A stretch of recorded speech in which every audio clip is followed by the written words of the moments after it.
Un programa de análisis jurídico y político sobre temas de interés nacional. ¡No negociable! Con Paola Martínez, Jorge de Lama e Isabel Soto. Aquí te brindamos información sin filtros ni compromisos, porque en No Negociable la verdad no está a la venta. Sabemos lo que te preocupa y lo analizamos desde un enfoque legal y también cristocéntrico. Sintonízanos todos los lunes y viernes a partir de las 5:30 de la tarde. Solo por Betel. ¡Te acompaña! Hola amigos, ¿cómo están? Buenas tardes. Bienvenidos a una nueva edición de su programa No Negociable, tu programa de análisis jurídico y político sobre temas de interés nacional. Hoy estamos, viernes 25 de octubre del 2024, y es nuestro programa número 66. Y como siempre estoy muy bien acompañado de mi compañera y amiga Isabel Soto. Isabel, buenas tardes, ¿cómo estás? Hola Jorge, ¿cómo estás? Muy buenas tardes, amigos de la audiencia de Betel Radio que a esta hora se conectan hoy viernes 25 de octubre del 2024. Les damos la más cordial bienvenida a su programa número 66 y como siempre vamos a abordar temas de interés nacional, pero desde la perspectiva jurídica hasta política, ciudadana, para que ustedes se puedan informar. Así que el tema de hoy, como cada lunes y viernes, es un tema del ciudadano de a pie. Es un tema que estamos viviendo actualmente, un contexto de inseguridad ciudadana y lo que está sucediendo con las instituciones como el Congreso, como el Poder Ejecutivo, pero no me quiero adelantar. Jorge, ¿cuál es el tema de hoy? El tema de hoy es Ley 3483. Castigo a jueces y fiscales que liberan delincuentes en flagrancia. Esta norma, para todos nuestros amigos oyentes, se aprobó la semana pasada en el Parlamento, dentro de un contexto en el cual la ciudadanía había salido a las calles exigiendo medidas al Congreso en materia de seguridad ciudadana, ¿no? El crimen se había desbordado y el Congreso tuvo una semana de trabajo bastante intensa y sacó algunos proyectos de ley y otros no los llegó a aprobar por completo, otros estuvieron idas y vueltas, pero finalmente aprobó.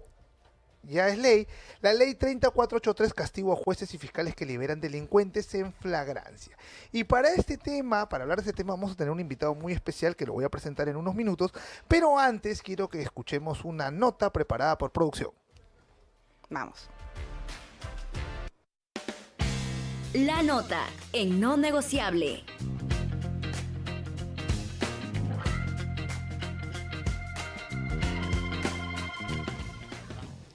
Bueno amigos, hemos escuchado aquí la nota preparada por producción y efectivamente hay gente que no tiene claro qué es lo que se ha aprobado realmente. Por un lado, y yo lo digo por las cuentas de Twitter que vi cuando se aprobó el proyecto, la gente pensaba que esto estaba en contra de la independencia judicial, pero lo que realmente se aprobó es sancionar a los jueces fiscales que liberan delincuentes en flagrancia siempre y cuando se aparten del cumplimiento de sus funciones. Sí, porque siempre había este debate de que dentro de las instituciones que persiguen al delito, la Policía Nacional, después la Fiscalía y el ente administrador de justicia, que es el Poder Judicial, siempre había un debate acerca de dónde estaba el meollo del asunto y por qué la delincuencia no es sancionada firmemente, con eficacia.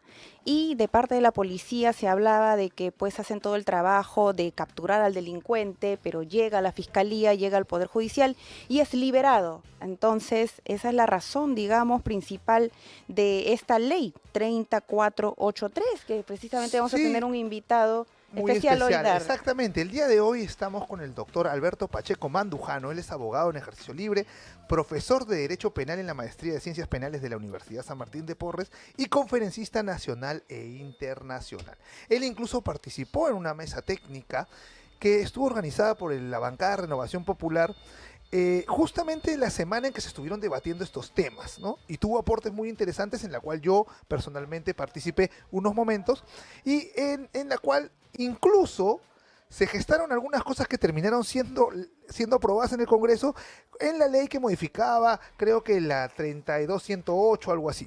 Sí. Pero para seguir con este tema, vamos a darle la bienvenida al doctor Alberto Pacheco Mandujano. Doctor, muy buenas tardes, es un gusto tenerlo acá con nosotros en No Negociable. Doctor, buenas tardes, bienvenido a Betel Radio, su casa.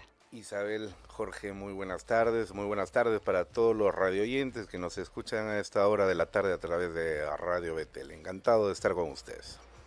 Doctor, el proyecto de ley que ajusta la ley de la carrera fiscal y judicial es el que estamos hablando, o mejor dicho, esta ley que ya está aprobada, lo que hace es ajustar la ley de carrera judicial y fiscal para, digamos, considerar como falta muy grave el que un fiscal o un juez dispongan u ordenen la liberación de presos en flagrancia omitiendo sus deberes funcionales. El tema, omitiendo sus deberes funcionales, ¿qué deberíamos entenderlo? Porque ha habido gente, y lo digo, que por lo menos a mí particularmente, me ha machacado que esto vulneraría la independencia y la autonomía del Poder Judicial y los fiscales. ¿Esto es cierto o no? A ver, me gustaría comenzar primero por hacer una comparación entre lo que sucedía anteriormente con la vigencia del Código de Procedimientos Penales y lo que sucede ahora con el Código Procesal Penal. La población tiene que tener conocimiento que en el Perú existe un código penal. El código penal es el catálogo de los delitos. Ahí están los delitos de homicidio, de robo, de hurto, de peculado, de violación, etcétera. Y se prevé una pena para cada uno de esos delitos, ¿no? Por ejemplo, homicidio 106 va de 6 a 20 años. Asesinato en el artículo 108, no menor de 15 ni mayor de 25 años, por ejemplo, ¿no? Entonces, el Código Penal es precisamente el que se encarga de prever la existencia de los delitos y sancionarlos. Pero ¿cómo lo ejecutamos? Ahí es donde viene el derecho procesal penal. Y en el derecho procesal penal hay dos modelos de enjuiciamiento. El modelo inquisitorial, que es el que ha caracterizado al Perú a lo largo de estos últimos 200 años de república. Ahora, pensar en la palabra inquisitorial nos retrotrae a la Edad Media con el Tribunal de la Santa Inquisición. No. Se llama inquisitorial por diversas razones que, bueno, ahora no voy a entrar, pero no porque tenga una conexión con el modelo de la Iglesia Católica en ese momento, ¿no? Tiene otra connotación. Ahora, ese modelo inquisitivo, ¿no?, se desarrollaba en dos tipos de procesos. Uno, el sumario, donde no había juicio, el juez investigaba y sentenciaba también al mismo tiempo. Y si había condena o absolución, podía haber apelación a segunda instancia.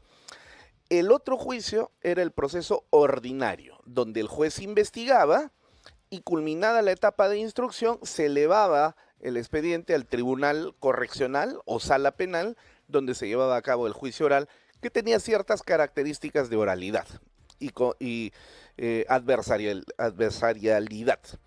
Ahora bien, ese modelo, repito, que ha estado vigente en el Perú desde que llegaron los españoles y durante los 200 años de vigencia en la República, dejó de existir con el actual Código Procesal Penal. Ese código que es objeto de ataque por parte de determinado sector de la sociedad. Este código lo que prevé es que no es el juez el que investiga, sino el que investiga es el fiscal. Y eso, decir que el que investiga es el fiscal es un decir, porque en realidad la Constitución Política del Perú, tanto en la del 79 como en la actual del 93, señala que el fiscal conduce la investigación, pero el que investiga es el policía. Entonces, si tú lees el artículo 159, inciso 4 de la Constitución, dice textualmente que es misión o deber del Ministerio Público conducir la investigación desde su etapa policial. Entonces, cuando te dice conducir, no es lo mismo que investigar. Y segundo, desde su etapa policial, es porque ya existe una investigación policial. Y eso se complementa con el artículo 166 de la misma Carta Magna, donde, entre otras misiones que le entrega a la policía, está la de investigar el delito. ¿Ok? Entonces, en este Código Procesal Penal existe un solo proceso judicial, a diferencia del anterior, del sumario y el ordinario. Este es un solo proceso. El que investiga o conduce la investigación, el fiscal con la policía, y una vez que termina la etapa de investigación, se pasa recién al juicio. Ahora, es importante establecer este contexto porque han habido cambios sustanciales entre el modelo anterior, el que tenía más de 300 años, y el modelo actual. En el modelo anterior, como era el juez el que investigaba, la participación del fiscal era simplemente de un opinante. Es más, el fiscal se llamaba agente fiscal y formaba parte del Poder Judicial y ejercía el Ministerio Público. Por eso que cuando se independiza a la institución se le va a llamar Ministerio Público. ¿Qué cosa significa la palabra ministerio? La palabra ministerio significa, bueno, tienes 6 acepciones, pero es la quinta la que se utiliza en este caso, ¿no? Significa ejercicio de lo público. Por ejemplo, cuando tú hablas del ministerio sacerdotal o el ministerio pastoral, ¿no es cierto? No es que forma parte del ejecutivo, sino que estás ejerciendo públicamente la condición de pastor de una comunidad. Entonces, el fiscal ejerce el ministerio público porque él públicamente lo que hace es formular acusación, ¿ok? Listo, entonces, ahí tienes tú la definición de ministerio público. Entonces, en el anterior modelo, el agente fiscal opinaba y cuando la policía detenía a un presunto delincuente, no lo ponía a disposición del fiscal, sino inmediatamente del juez. Pero el fiscal evaluaba el trabajo del policía y opinaba para que el juez pueda tomar una decisión. Y en ese momento entonces el juez dictaba comparecencia o detención. ¿Ok? Entonces era muy difícil que un delincuente pudiera salir bien librado cuando caía en flagrancia delictiva, porque el juez era tajante y determinante con los elementos probatorios. Se va usted adentro, señor. En cambio, el día de hoy, esa tarea ya no es del juez, es la tarea del fiscal. Entonces, cuando se encuentra a alguien en flagrancia delictiva, esa persona puede ser detenida hasta por 48 horas. Y el fiscal concurre a petición del Ministerio, de la Policía Nacional, que tiene al detenido, le presenta los elementos probatorios y el fiscal toma la decisión en ese momento de formalizar investigación preparatoria con solicitud de mandato de detención. Inclusive tiene algunos mecanismos. Si el tiempo le queda corto, puede solicitar una prisión judicial preventiva por 7 días o 9 o 10, dependiendo si se trata de un tema de organización criminal.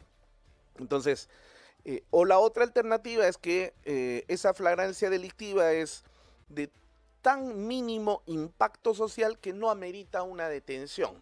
Okay. Por ejemplo, no sé, pues 2 amigos se agarraron a puñetazos en la calle y el más perjudicado lo denuncia al otro y el otro queda detenido en ese momento. Lesiones, ¿ok? ¿Hay que detener al lesionador en ese momento para que se vaya a la cárcel? No amerita, pues. Entonces lo citamos y le damos comparecencia. Pero si tú encuentras a una persona que ha caído con armas de fuego, explosivos, granadas, teléfonos celulares donde encuentras mensajes de extorsión y otros elementos más, y todo te indica que este sujeto es un sujeto peligrosísimo y que evidentemente si tú le vas a dar libertad se va a ir feliz de la vida a seguir delinquiendo, entonces por un simple criterio de naturaleza peligrosista, el fiscal lo que debe hacer es inmediatamente formalizar investigación preparatoria y solicitarle al juez que disponga la prisión preventiva. Pero ¿qué es lo que ha estado sucediendo en estos últimos tiempos? Ya sea por desconocimiento, es decir, por falta de preparación profesional de quienes ocupan el cargo de fiscal, o ya sea por actos manifiestos de corrupción, es decir, por coimas, ¿no?, hacia los fiscales, han habido muchísimos escandalosos casos donde los fiscales han liberado a delincuentes peligrosos que además habían caído con las manos en la masa, es decir, en flagrancia delictiva. Cuando hablamos de flagrancia delictiva estamos hablando de las manos en la masa. Y esto ha generado pues tremendos escándalos. Recordarán ustedes, creo yo, que esta es una imagen emblemática de este primer tercio del siglo XX. un general de la policía en Ica, donde convoca una conferencia de prensa sumamente indignado, yo comparto su indignación, donde señala que la policía ha estado haciendo una investigación a una organización criminal colombiana, donde después de los OVICES, ¿qué cosa es un OVICE? Observación, vigilancia y seguimiento a los delincuentes, se ha logrado establecer dónde estaba su guarida, cuáles eran sus movimientos, y en un momento determinado, ¡pum!, dieron el golpe los policías e intervinieron a esta organización criminal que estaba integrada por más de 20 sujetos. Peligroso. Les encontraron armas de largo alcance, es decir, fusiles AK-47, granadas de guerra, pistolas Pietro Beretta, revólveres, teléfonos celulares robados, droga, etcétera, etcétera. Se trataba de una banda de sicarios y extorsionadores. Entonces llaman al fiscal y el fiscal, ¿qué es lo que hace? Dispone que se les dé libertad inmediatamente porque él considera de que el hecho no es de trascendencia ni de gravedad, en consecuencia pueden concurrir a las citaciones. Imagínate, ¿cómo no va a causar indignación eso a la policía y a la propia ciudadanía? Ahora, o es demasiado tonto este fiscal, o lo otro le pagaron muy bien una coima. Sí, porque acá, bueno, para establecer los límites me nos gustaría que la gente tuviera claro, doctor, hasta dónde puede llegar la apreciación del fiscal. Porque hay casos evidentemente, por ejemplo, que se nota que son una negligencia total, por lo menos, ¿no? Por ejemplo, cuando hubo ese chico que fue capturado por haber quemado en una marcha una camioneta de la policía acá en el centro de Lima, después la televisión estuvo, justamente la televisión, Canal 5 estaba mostrando cómo se iba a dar a la audiencia de prisión preventiva del chico. El fiscal no se presentó. Es evidentemente que es una negligencia, porque no se presentó a propósito para no presentarse ante el juez y no presentar ninguna solicitud, y el chico se fue. Pero en los casos que usted me habla del criterio, entendemos que una cosa es la facultad discrecional que uno tiene y otra cosa es la arbitrariedad, ¿cierto? ¿Dónde estaría la línea en este tema del fiscal? ¿Cuál sería la línea? O sea, ¿se pueden establecer líneas o tenemos que ir caso por caso? Ese es el problema, ¿no? Porque en nombre del criterio tú puedes disfrazar cualquier arbitrariedad bajo este membrete. Entonces, y es más, el día de hoy que vivimos una relativización de conceptos donde lo verde ya no es verde, pues es claro, rojo, ¿no? Porque ese es mi criterio, ¿no? Y tú me tienes que respetar el criterio de que lo verde es rojo. Entonces, si yo asumo como fiscal que estos delincuentes colombianos no representan un peligro para la sociedad y en consecuencia yo creo que ellos van a asistir a las citaciones cada vez que sean convocados, entonces mi criterio pues está libremente a disposición de esa facultad que tengo para liberar a los delincuentes, ¿no? Entonces, ahí tenemos un grave problema, Jorge, porque no se establecen criterios. Yo creo que con esta ley se viene a cerrar precisamente esa brecha, porque el día de hoy, como ya está vigente esa norma, los fiscales van a tener que pensársela mejor a la hora en la que tengan que tomar decisiones trascendentes, ¿no? Porque si no, de lo contrario, van a tener que ser sometidos pues, a un proceso de destitución. Así es, doctor, se modifica la ley de la carrera fiscal, la ley de la carrera judicial, para dar pase a estas modificaciones que, como usted dice, serían un remedio a los factores que usted ha mencionado, ¿no? El tema de la falta, digamos, de pericia, pero también que podría estar esto sustentado en las coimas, ¿no? Porque sabemos que dentro del aparato estatal también cunde la corrupción. Entonces, ¿cómo puede evaluar usted el impacto que va a tener esta ley en el ciudadano, en el sistema de justicia? ¿Cree que impactará positivamente para mejorar el grado de inseguridad ciudadana que estamos viviendo? ¿Cuál es su opinión? Yo creo, Isabel, que la emisión de normas jurídicas solamente forman parte de un elemento de lo que debe ser considerada como la solución. La solución es mucho más global, ¿ya? Entonces tú puedes sacar las mejores leyes, pero siempre va a existir la posibilidad de que alguien le saque la vuelta a la ley. Entonces, no en vano existe ese adagio que dice, echa la ley, echa la trampa, ¿no? Entonces, el problema a veces no es solamente de ley. Hay cosas que se pueden determinar con leyes. Por ejemplo, la definición de crimen organizado. Eso ya el día de hoy ha quedado zanjado y es una muy buena decisión con la modificación de la ley 32.108 respecto del 317 del Código Penal y el artículo 2 de la ley 30.077, ley del crimen organizado. Pero hay otros asuntos, por ejemplo donde las líneas divisorias entre lo que significa un criterio de conciencia y lo que significa la arbitrariedad, pues son demasiado elusivas. Es muy difícil establecer una línea, ¿no? Entonces, habría que pensar en la inclusión de otros remedios más que tiendan a generar una solución integral al problema. Y estos los tenemos claramente identificados, Isabel. Fíjate, si nosotros somos conscientes que el día de hoy mayoritariamente en el Ministerio Público, yo cuando digo mayoritariamente no estoy diciendo todos, estoy diciendo la gran mayoría en el Ministerio Público, son, y que se sigan molestando con lo que digo, una manga de asnos, con el perdón de los asnos. Esto significa que es gente que no tiene la suficiente preparación profesional. Ahora, no lo he dicho yo solamente. Este no es mi descubrimiento, ni es una expresión de una cólera. Que Luis Pacheco sale a insultar a los fiscales. No, no, no. Ya lo había dicho antes.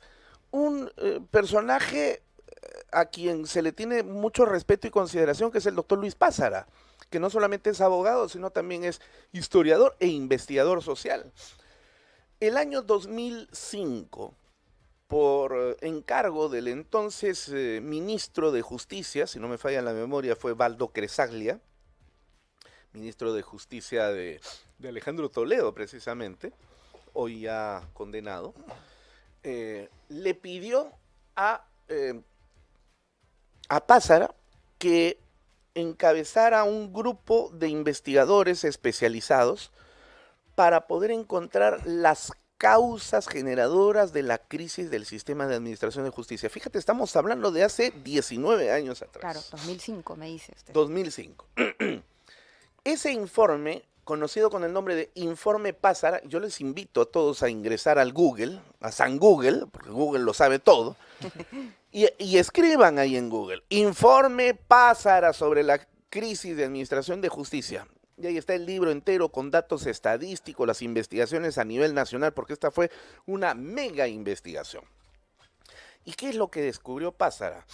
Entre varias causas, la principal, responsable de casi el 48% de la crisis generalizada en el sistema de administración de justicia, ya en esa época y el día de hoy peor, era la calidad profesional de los abogados que se convertían en magistrados del Poder Judicial y del Ministerio Público. ¿Pero por qué? Porque generalmente esta gente proviene de las universidades llamadas garage, es decir, esas universidades, empresa, que se encargaron simple y llanamente de generar ejércitos de profesionales, entre comillas, entregando títulos a nombre de la nación, pero sin la adecuada formación científica que exige para un profesional, en este caso del derecho.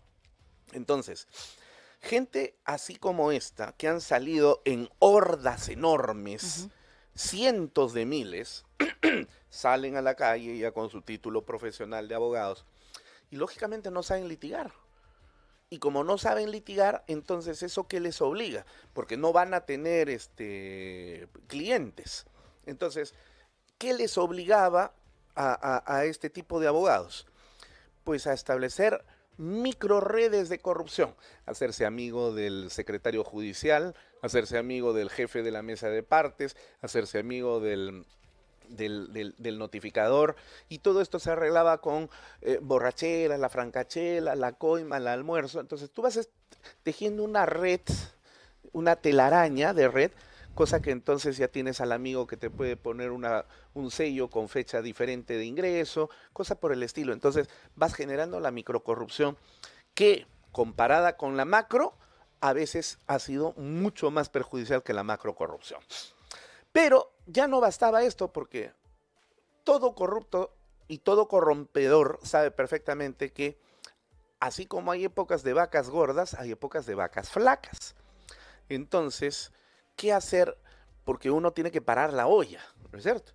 Entonces, hubo gente que dijo, bueno, vamos a buscar un trabajo estable, con una remuneración, digamos, más o menos acorde con nuestro nivel, y que donde pudiéramos tener estabilidad laboral. ¿A dónde? Al Poder Judicial y al Ministerio Público. Se convirtieron en secretarios judiciales, asistentes en función fiscal, llegaron no solamente con sus mañas, sino también con su falta de formación intelectual en materia jurídica.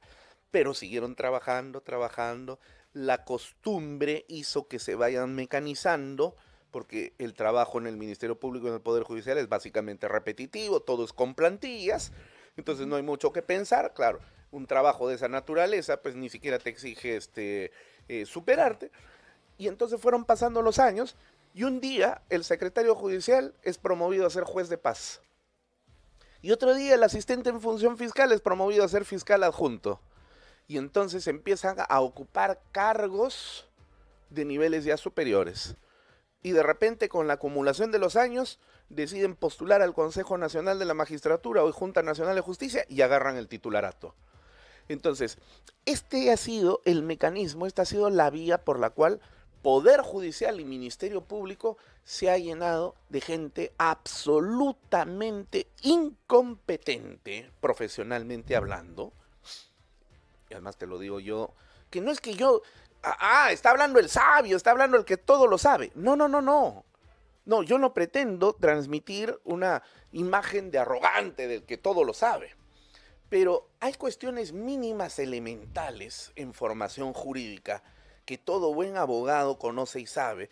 Y cuando se oye hablar a fiscales o a jueces, francamente, uno se tira de los cabellos porque dice, ¿cómo es posible que esté disparatando de tal manera? O sea, ¿de dónde viene? ¿No? Entonces, súmale a eso las mañas de la corrupción, y entonces, ¿qué tenemos ante esa situación? Yo creo que ya es momento, porque en el Perú, y que sepan todos los ciudadanos, en el Perú, Isabel y Jorge, y a todos los que nos están escuchando, no existe una escuela que forme jueces y fiscales. O sea, tú tienes una escuela que forma policías, tú tienes una escuela que forma diplomáticos, tú tienes una escuela que forma hasta bomberos, por Dios, tienes una escuela de cadetes para el ejército o la marina. ¿Ustedes se imaginan a alguien que postule? A ver, yo por la edad que tengo, 49 años, se me ocurre, voy a postular a la policía y gano el concurso, y de frente entro como, por la edad que tengo, seré pues coronel. Ingreso y me dicen, bueno, felicitaciones, coronel, pero ahora tiene que formarse para ser policía, pues vaya a estudiar. O sea, ¿ustedes se imaginan eso? Claro. Que primero me nombren coronel y después me manden a estudiar para ser policía. Contrasentido. Eso no se puede, pero eso es lo que pasa el día de hoy. Entonces, esta gente postula para ser fiscales y jueces sin haber sido formados para ocupar esos cargos tan sensibles para la sociedad. La propuesta de la congresista Gladys Echaiz, todavía cuando formaba parte de Renovación Popular, ha sido, y entiendo que pasó ya la primera votación, la creación de la Escuela Nacional de la Magistratura del Perú, donde el modelo implica, bueno, hay egresados de las facultades de Derecho del Perú, desean otorgarle su vida al mundo de la magistratura, perfecto, postulen, los mejores ingresarán. Y ahí se quedarán 2 años estudiando. Cuando terminen de estudiar esos 2 años, presentarán sus tesis correspondientes, y si logran superar esa etapa, recién serán nombrados jueces y fiscales. Entonces, de esa manera, ¿tú qué cosa es lo que aseguras? tener gente de alto nivel y calidad en la formación de magistrados. No te asegura que no sean corruptos, Claro. pero por lo menos te asegura que tengas, para evitar este tipo de cosas. Ah, yo creo que el verde es azul porque a mí me Claro, parece, claro. ¿no es cierto? Entonces, ley más políticas públicas, y una política pública es la creación de la Escuela Nacional de la Magistratura, me parece una vía de solución. Hay otras más, por supuesto, ¿no? Doctor, usted ha mencionado, prácticamente nos ha mencionado sobre el tema de la calidad. Respecto de esta ley, esta norma que va a sancionar jueces y fiscales, lo que hace esta norma es establecer como falta muy grave la disposición de un fiscal de liberar a alguien en flagrancia y la orden de un juez, ¿no? Eso quiere decir que van a ser los órganos internos los que van a sancionar o los que van a abrir los procesos disciplinarios. Entonces, ¿qué nos espera si estamos hablando de que la calidad en general, obviamente no estamos hablando en totum, sino en general, está así? O sea, puede, según usted, en su criterio y de acuerdo a su experiencia, ¿usted avisora con optimismo que el órgano de control pueda hacer aplicación correcta de esto y de manera eficiente? Pero no solamente es el órgano nacional de control, ya sea el del Ministerio Público o el del Poder Judicial, es la Junta Nacional de Justicia. Ok. Entonces, la Junta Nacional de Justicia, de oficio, cuando identifica por noticia pública la comisión de una falta muy grave, tiene el deber de abrirle investigación a ese fiscal o a ese juez. El problema que tenemos aquí nosotros es, por lo menos con la actual conformación de la Junta Nacional de Justicia, que ellos son selectivos a la hora de abrirles investigaciones. Y eso es algo que tiene que eliminarse. Pues ese es el tema de la politización de la justicia. Es decir, cuando tú ya no tienes operadores jurídicos y no tienes operadores políticos sentados en niveles de decisión judicial. Entonces, de esta manera, si la Junta Nacional de Justicia inicia de oficio una acción que es considerada muy grave, ya la Autoridad Nacional de Control no solamente está impedida de seguir esa misma investigación porque no se puede investigar dos veces un mismo hecho, es un principio fundamental del derecho, sino porque además tú tienes la liberación de la carga dentro de la Autoridad Nacional de Justicia, que ya debería estar viendo simple y llanamente a nivel de las faltas leves y graves, ¿no es cierto? El problema es que cuando la Junta no hace su trabajo, la Autoridad Nacional tiene que tomar la posta, y entonces ahí se genera un embalsamiento de investigaciones que finalmente pues termina produciendo el problema de que no se abastecen para poder realizar ese trabajo, y luego pasan los 4 años que establece la ley y la acción prescribe, porque es un tema administrativo. Ok. Estimado doctor, vamos a irnos a una breve pausa y vamos a retornar para seguir hablando de las modificaciones de esta ley que compromete a los jueces y fiscales para que no liberen delincuentes en flagrancia. Regresamos. Tu consultorio legal. Hola amigos, ¿cómo están? De vuelta aquí después de la pausa, de la breve pausa, para estar con ustedes nuevamente con su programa No Negociable, y estábamos conversando con el doctor Alberto Pacheco Mandujano sobre esta propuesta legislativa que busca sancionar a los jueces y fiscales que dispongan u ordenen la liberación de delincuentes en flagrancia, apartándose de sus deberes funcionales. Bueno, y estábamos en un momento con Isabel, pero se nos ha incorporado nuestra amiga de toda la vida, Paulita Martínez. ¿Cómo estás, Paola? ¿Qué tal? Buenas tardes. Paola, bienvenida. Buenas tardes amigos, gracias. Disculpen la demora, siempre pasan algunas que otras cositas. Estamos en nuestro programa número 66. Estabas en tus deberes funcionales. Estabas en el paro antes de un preparo. En el paro aéreos. 3 horas y media de demora. Ah, su máquina, qué bravo. Qué bueno Amigos, que estás acá con nosotros. Bien, estábamos conversando acerca del castigo a jueces y fiscales que liberan a delincuentes en flagrancia, y como bien decía nuestro compañero Jorge, el doctor Pacheco Mandujano nos estaba haciendo todo un estudio, toda una reseña, por cierto, una cátedra de cuál es el problema que viene sucediendo a nivel del sistema de justicia. Nos hablaba de un informe interesante, el informe Pázara. El 48% de los operadores de justicia aparentemente no están bien preparados, y esto, que es un estudio de 2005, a la fecha se ha incrementado mucho más. Entonces, doctor, queríamos preguntarle, no solamente que si esta ley, esta modificación, va a impactar positivamente, que ya usted nos ha dicho que no es solo cuestión de leyes, hay un problema mucho más profundo que es sobre la preparación de los operadores de justicia. Pero también queríamos preguntarle, porque ha salido un presidente de una Corte Superior de Justicia de Arequipa, el señor César de la Cuba Chirinos, a cuestionar esta ley y a decir que afectaría la independencia y la autonomía del Poder Judicial. ¿Qué piensa usted al respecto? No, en absoluto, pues. Por una sencilla razón, porque lo que se está haciendo es incorporar una figura como muy grave cuando el fiscal, digamos, incumple sus deberes funcionales. ¿Cuál es el deber del fiscal? Están señalados en el artículo 1 del Decreto Legislativo 052, Ley Orgánica del Ministerio Público. Básicamente tiene dos, bueno, son varios, son como 7, 8, pero básicamente son dos. Primero, defender la vigencia del principio de legalidad. Esa es la función primordial del quehacer del Ministerio Público. Y el principio de legalidad no solamente es lo que los abogados llamamos en latín nullum pena, nullum crime sine ley, es decir, no hay pena ni sanción si no hay ley previa, sino que justamente por esa razón se habla de un Estado de Derecho.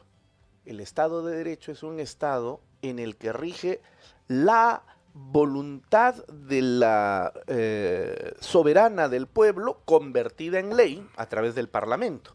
Es decir, la ley es la voluntad general del pueblo. Y ahí rige, en un Estado de Derecho, rige esa voluntad general. No mi voluntad, ni la tuya, ni la del presidente, no, sino la voluntad de la ley. ¿Quién debe garantizar que exista ese Estado de Derecho? El principio de legalidad. ¿Y quién lo defiende? El fiscal. Fíjate, Isabel, qué tremenda responsabilidad la que tiene el fiscal sobre sus espaldas. Yo me imagino, ¿ustedes recuerdan a Atlas? Claro. Sí. Cargando, ¿no? Pero en el caso de Atlas, digamos, en la mitología griega, él llevaba el mundo por castigo, ¿no? Porque Zeus lo castigó a llevar el mundo sobre sus espaldas. Pero yo me imagino al fiscal en una figura más o menos así como la de Atlas, cargando sobre sus espaldas el Estado de Derecho, pero no como un castigo, sino como un honor. O sea, ni tú, ni yo, ni Jorge, ni Paola, ni ninguno de nuestros oyentes tiene tan grave responsabilidad como la del fiscal, de hacer primar el principio de legalidad, piedra angular sobre la que se construye el Estado de Derecho. Y la otra función fundamental es la defensa de los derechos humanos. Pero cuando hablamos de derechos humanos, estamos hablando de los derechos humanos de todos los seres humanos. O sea, no estamos hablando de los derechos humanos del delincuente, que ciertamente los tiene.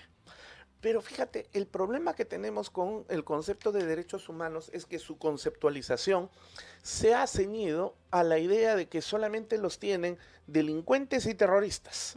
Y nosotros no tenemos derechos humanos. Claro. Entonces, en la moderna teoría de derechos humanos se dice que los derechos humanos son un patrimonio de la humanidad, ciertamente, y que cada uno de nosotros puede ejercer esos derechos humanos en tanto y en cuanto antes haya respetado los derechos humanos de los otros.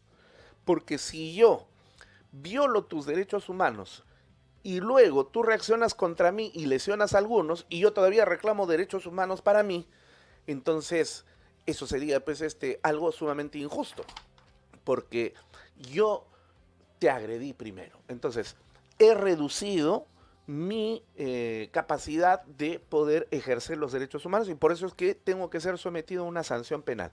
¿Quién se encarga de eso? El fiscal, que además nos representa el juicio, tiene que velar por la moral de la sociedad, cosa que no hace, y etcétera, etcétera.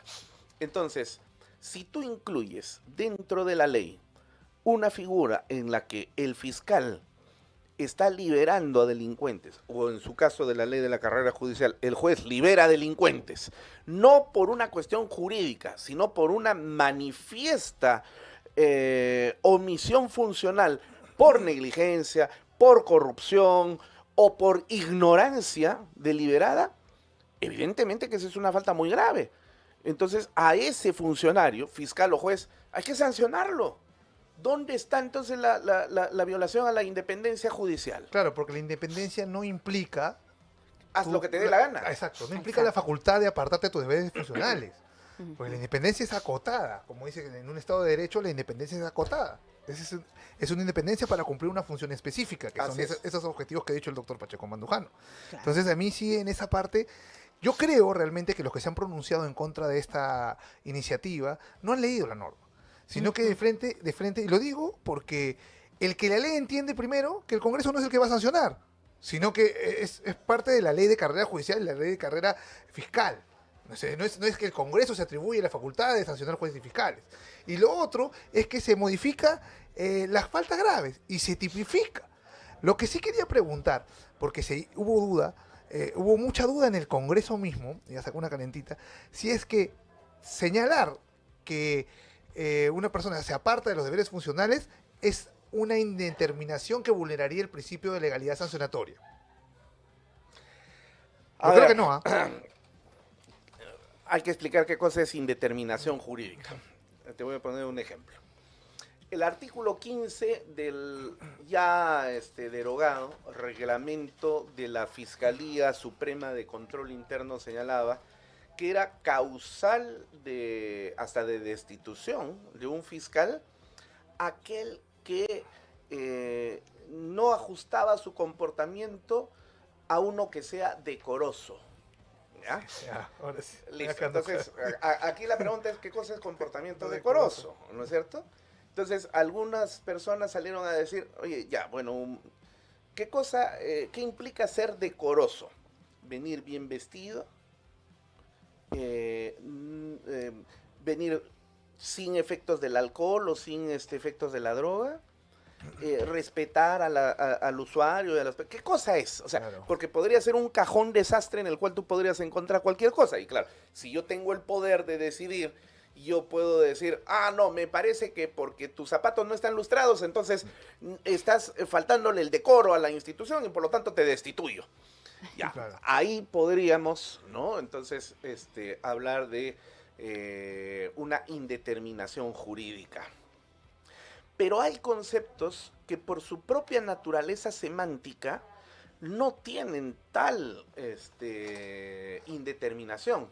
Porque cuando tú estás hablando de omisión de los deberes funcionales, evidentemente te está trasladando, y esto no es una interpretación, es simplemente leer el diccionario. Con el diccionario tú no interpretas nada, entiendes el significado de una palabra, por el amor de Dios. Entonces dice, omisión de los deberes funcionales. Llega el fiscal ante el policía que ha detenido a un delincuente en flagrancia delictiva. ¿Cuál es la función del fiscal en ese momento? Evaluar, y si encuentra elementos razonables de la comisión del delito, formaliza investigación preparatoria y solicita prisión preventiva, ¿no es cierto? Y si no lo hace, sabiendo que debe hacerlo, ¿eso no es omisión a los deberes funcionales? Claro, aparte los deberes funcionales deben ser conocidos por el fiscal. Porque hay un parámetro, claro. Para eso es fiscal, o sea, no podría decir, no, yo no sabía lo que tenía que hacer. Que alguna vez escuché a una fiscal como argumento eso, precisamente. Entonces, oiga, ¿cómo es fiscal? Bueno, no me sorprende. Entonces, no. Acá no hay ninguna indeterminación, no se vulnera ningún principio de tipicidad. Hay cosas en las que sí se tiene que precisar. Por ejemplo, esto, decoro. ¿Qué cosa es decoro de la institución? Entonces habrá que poner, pues, puntualidad, bien vestido, no puede venir drogado, no puede venir borracho, inclusive en su vida privada no puede estar haciendo escándalos. O sea, cuando tú ya tipificas las conductas que consideras decoro, perfecto. Pero si no las tipificas, es peligroso. Pero aquí en este caso no estamos frente a una indeterminación. Claro. Además, doctor, que nuestros oyentes y bueno, todos aquellos que han salido en contra de este proyecto de ley que está ya, digamos, tiene la votación, ¿no? en la primera votación, es que hay un marco legal que la Autoridad Nacional de Control del Poder Judicial y del Ministerio Público tienen. O sea, no es que no se va a cumplir el debido procedimiento, porque ellos tienen un procedimiento en el cual van a notificar al juez, le van a indicar digamos, cuáles serían las infracciones, la normativa que está vulnerando, digamos, en este caso.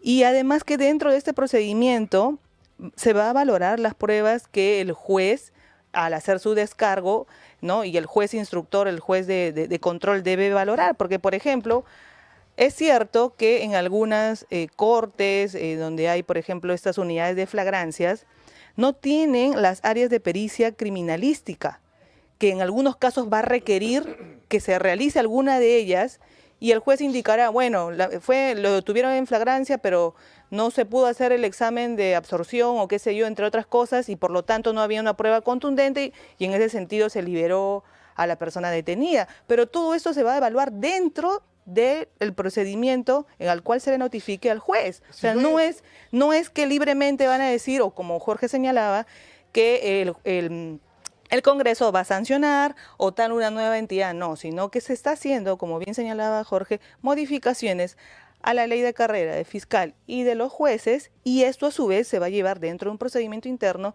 tanto por la autoridad fiscal como en el Poder Judicial. Va a haber un debido procedimiento, señores. Ahora, yo creo que si por falta de un laboratorio de balística no se puede llegar a eso, el que tiene que salir primero de patitas en la calle es el ministro. O sea, y después el director... Pero, perdón, a ver, permíteme. Hay que ponderar también las cosas, ¿no es cierto? Porque, digamos, si yo como fiscal he agotado todos los recursos y todas las medidas que la ley me da para poder realizar el trabajo, y lamentablemente habiendo agotado todas las medidas, ya no me queda otra alternativa más que disponer la libertad de este sujeto, entonces, como dice Paola, se ponderará. Señor, a ver, la ley me da 8 posibilidades, agoté las 8. Claro. Así es. Pero no, la ley me da 8, agoté una, y las otras 7, señor, Claro. no, ese es el punto. Una debida diligencia. Entonces, fíjate, por ejemplo, no tenemos la posibilidad de laboratorio en unidades de flagrancia delictiva, que además ya no existen, dicho sea de paso, ese es otro grave problema. Existía, pero Duberlí Rodríguez las eliminó cuando fue presidente del Poder Judicial como buen comunista. Y ahora lo he visto ahí en una fotografía tomando vino con Antauro Humala. Entonces ya no existen esas unidades de flagrancia delictiva. Tan cierto es eso que, fíjate, yo tengo un proceso judicial en el que por flagrancia delictiva denunciamos a una persona que estaba intentando vender la propiedad de un tercero, en este caso de mi cliente. ¿Cuándo? El año 2019. Recién estamos iniciando el juicio. Entonces, ¿dónde está la unidad de flagrancia? Eso ya no es.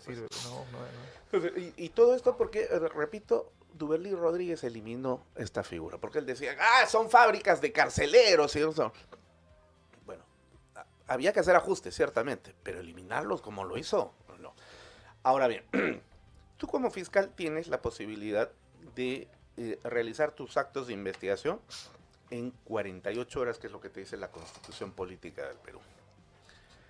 Se me va a agotar y me faltan el análisis toxicológico, la prueba de absorción atómica, me falta el análisis de sangre, me falta el análisis de serología, lo que fuere. ¿Qué hago? Me faltan 12 horas.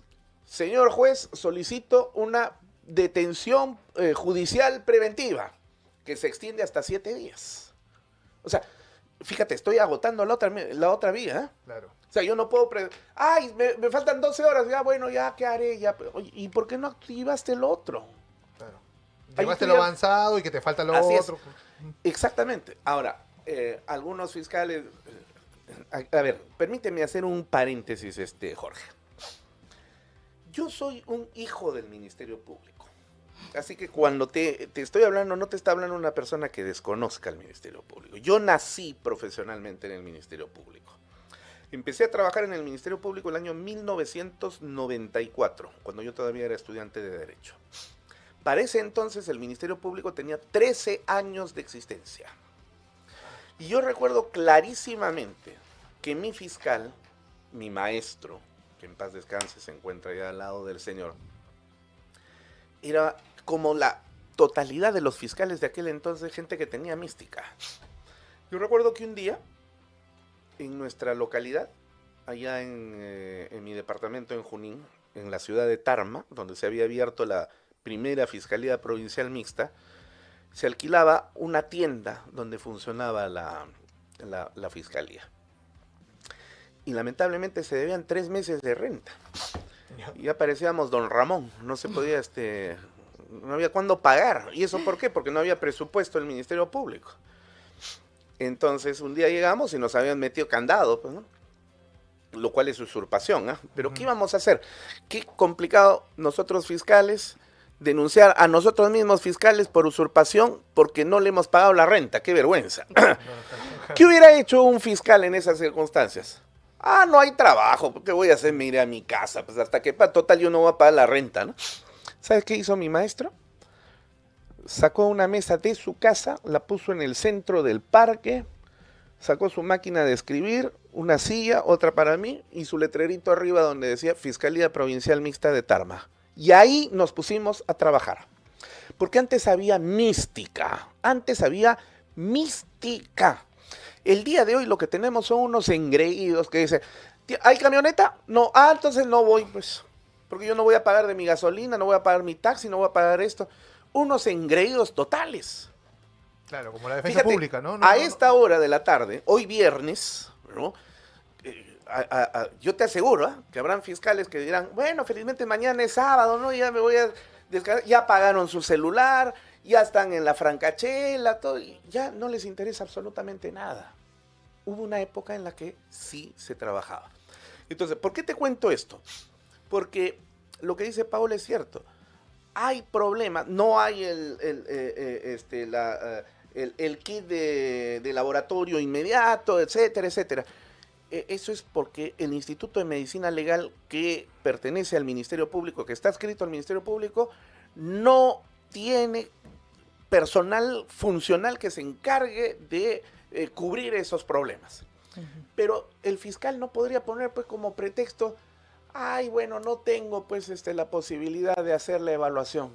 Claro. Si yo fuera fiscal, yo me voy hasta el mismo local central del Instituto de Medicina Legal y ahí me paro, señor, me hace ahorita la evaluación porque le levanto un acta aquí.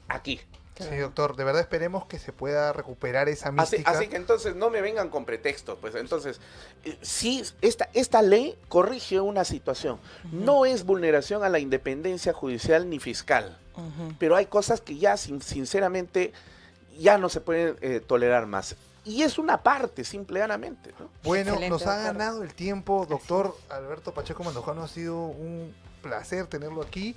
Y esperemos que no sea la siguiente porque la verdad no solamente hemos aprendido nosotros, sino que estoy seguro que el público ya tiene claro o mucho más claro de qué trata esta norma. Así es, doctor. Muy valiosos aportes. Nos vemos en otra edición de su programa No Negociable. Un programa de análisis jurídico y político sobre temas de interés nacional. No Negociable.